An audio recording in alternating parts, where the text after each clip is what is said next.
What's up, everyone? It's James, and I'm back with your review of Clash in Paris.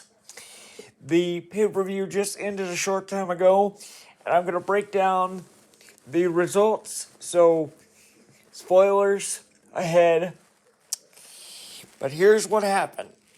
Basically, the night started off with Roman Reigns taking on Bronson Reed, and as you would expect, this was a back and forth match between two big behemoths.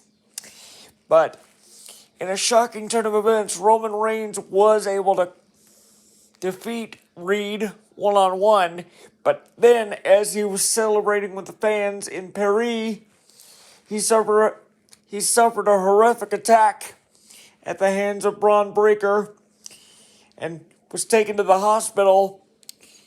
I have reason to suspect he might have broken ribs, but then again, he was probably just written off television for a while. We'll see. In the meantime, as a result of that, General Manager Adam Pearce barred Reed and Breaker from the building ahead of the main event. But we'll get to that later. Next, we saw the Street Profits take on the Wyatt Six for the tag team belts. A distraction for Nikki Cross enabled the Wyatt Six to retain. Then, Becky Lynch faced off against Nikki Bella. Then, Becky was able to win and retain with a backslide. Next, we saw Rusev and Sheamus go at it in the good old-fashioned Donnybrook match. And I'll tell you, these guys used everything but the kitchen sink. Literally.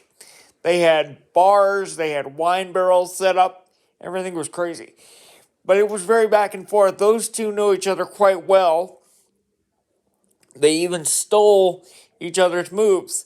At one point, Rusev tried to use the 10 beats of the Bowdrin.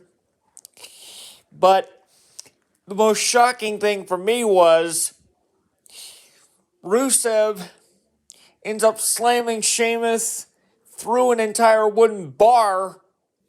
And then moments later, Sheamus slams Rusev with white noise through two tables from the top of a barrel.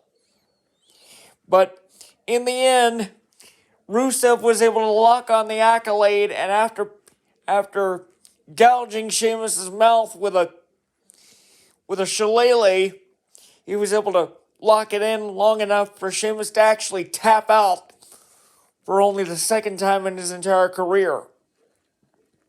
Next, we saw John Cena face Logan Paul.